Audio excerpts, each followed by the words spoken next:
प्रिय मित्रों नमस्कार। मैं रोहताश गुप्ता हरियाणा में कुरुक्षेत्र विश्वविद्यालय के जूलॉजी डिपार्टमेंट का रिटायर्ड प्रोफेसर ऑफ जूलॉजी। आज मैं आपके सामने जो पाठ कर रहा हूँ वो पाठ कर रहा हूँ भारत माँ सपूत करतार सिंह सराभा। पहले एपिसोड में मैंने आपको उसका परिचय भी दे दिया और आपके सामने 15 पद रखे। करतार सिंह सराभा के योगदान और उनके क्रांतिकारी भारत माता के लिए जो उन्होंने लड़ाई लड़ी, अब उसके बारे में हम 16वां पद से शुरू करते हैं। 15 मैंने पहले बता दिए, तो अब मैं आपके सामने श्री करतार सिंह सराभा के एपिसोड नंबर 2 का शुभारंभ कर रहा हूँ 16वें पद से। जब करतार सिंह की चढ़ बढ़कर आगे बढ़ी गदर कारगुजारी, जब करतार सिंह की चढ़ बढ़कर आगे बढ़ी कारगुजारी, जापान के कोबे शहर में बाबा गुरदित सिंह से की नुमाया जरेबाजी, संग्राम में गति फूंकने खातिर, संग्राम में भारत माता की आज़ादी के संग्राम में गति फूंकने खातिर भारत माता आने की योजना बना ली। किसने? करतार सिंह सराभा ने। करतार सिंह सराभा ने भारत आने की योजना बना ली। तहत यही योजना वाया कोलंबो पंजाब सुरक्षित लौटने की मीजान बैठा ली। 17वां, चतुर सबल करतार ने पंजाबी भूमि पर गदरी मित्रों की मंडली बुलवा ली। बहुत इंटेलिजेंट लड़का था। क्या उम्र थी? 17 साल की थी 1894 और 14 की हम बात कर रहे हैं 1896 और 14, अभी तो 18 साल का ही था।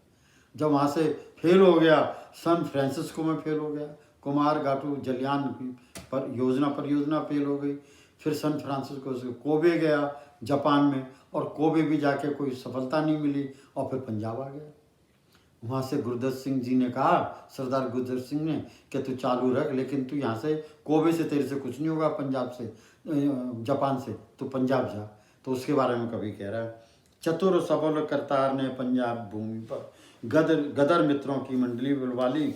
क्या मराठी रणवीर विष्णु गणेश गोखले, क्या मराठी रणवीर जिनका नाम था विष्णु गणेश गोखले, क्या बंगाल प्रदेश के सचिंद्रनाथ सान्याल समेत रास बिहारी बोस एक माला में थी, इन सबको गूंथ लिया। सकारात्मक हुई करतार सिंह सराभा की बागी सोच। 18वां, ये पंजाब ग्रामीण प्रवेश का सपूत महान, ये पंजाबी ग्रामीण प्रवेश का सपूत महान है। चक्री बन घूम गया, फिरकनी बन के चक्री बन घूम गया दूर दूर ठिकानों तक। गदरी विचारक मंसूबों की दिशा बदल दी। समस्त भारत समेत फिरोजपुर कलकत्ता शहरों की परिक्रमा कर ली। इसने अपना जो बनाया ना, जब पंजाब आया तो फिरोजपुर चला गया, लुधियाना नहीं रुका जो जन्मस्थली थी, और फिरोजपुर छावनी थी, और छावनी में वहाँ सिपाही थे, और अंग्रेज़ों के जरूर थे वो सिपाही, लेकिन वो हिंदुस्तानी थे, तो इन्होंने मीजान बैठाई। उन्हीं से बात करेंगे। और मैं आपको फिर बता दूं कि जो 1915 का गदर था, उस गदर में आपको हैरानी होगी, उन्होंने छावनियों के लोग इकट्ठे किए जो हिंदुस्तानी सैनिक थे, और उन एक एक को मिले, ये नहीं कि 10-15 को, एक एक को मिले, और एक एक को बात खोल के बताई, और एक एक से हामी भरवाई। उसके बारे में कह रहा है, कोई आसान वो नहीं था जो इनका वो था। तो आगे क्या कह रहा है, उन सब प्रयास परिश्रम जरिए जो उसने किए, कहाँ? फिरोजपुर छावनी में।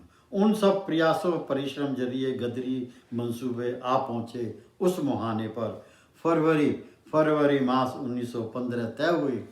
फरवरी मास सन 1915 तय हुई। तारीख 21 फरवरी 1915 तय हुई कि अंग्रेज़ों के खिलाफ वो उतार देंगे भारत का झंडा, इंग्लैंड का झंडा उतार देंगे, भारत का चढ़ा देंगे।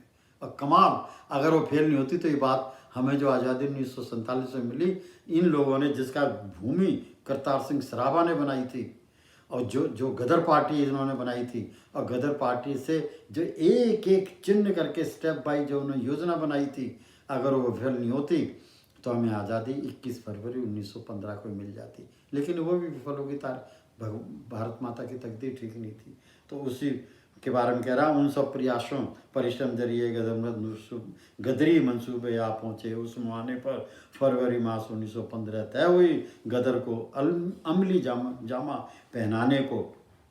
अब इसी गदर मिशन की माला के सभी जवान अब इस गदरी मिशन की माला के सभी जवान भारत की चहों दिशाओं में फैल गए। अब इस गदरी मिशन की माला के सभी जवान भारत की चहों दिशाओं में फैल गए।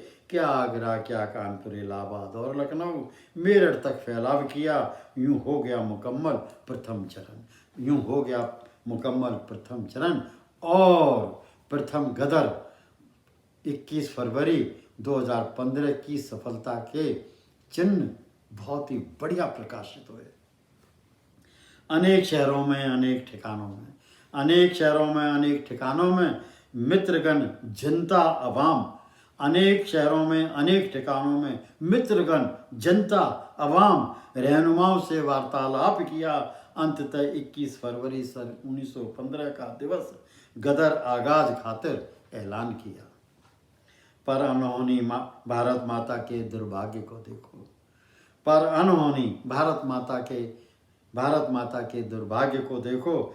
जयचंद समकक्ष कृपाल सिंह गद्दार ने, जयचंद समक्ष कृपाल सिंह गद्दार ने गद्दर आंदोलन में रहकर, गदर आंदोलन का पार्ट था कृपाल सिंह, और सारी चीज़ का एक एक स्टेप का इसको पता था। इसके पता नहीं भगवान जाने इसका मनोविज्ञान, मनोभावना, मनोचित इतना दूषित हुआ कि ये मन में इसके में बेईमानी आ गई और जिसे कहते हैं गद्दारी आ गई, और ये अंग्रेज़ों से जाके मिल गया तो और वो गदर फेल हो गया। उसी के बारे में कह रहा है।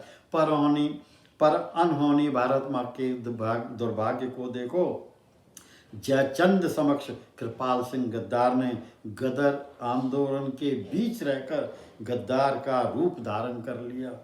गदर आंदोलन के बीचों बीच रहकर गद्दार का रूप धारण कर लिया।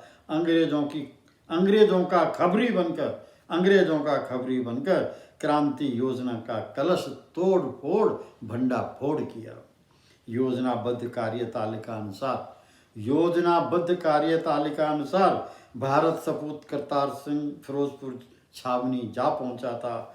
बगल में अस्त्र शस्त्र, बारूदी असला, साथ में साथी सहयोगी, हौसला बुलंद, आंखों में आज़ादी का था सिलसिला। कृपाल सिंह नारंग सभी साथियों के साथ में और असला और बंदूक वगैरह लेके जो 21 फरवरी को होना था उससे पहले ही वहाँ हफ्ते पहले जाके बैठ गया, तैयार बिल्कुल। लेकिन क्या हुआ? पर कृपाल सिंह की गद्दारी के झंडे तले सारे मंसूबे टूट गए, बिखर गए, छिन्न भिन्न हुए, चकनाचूर हुए।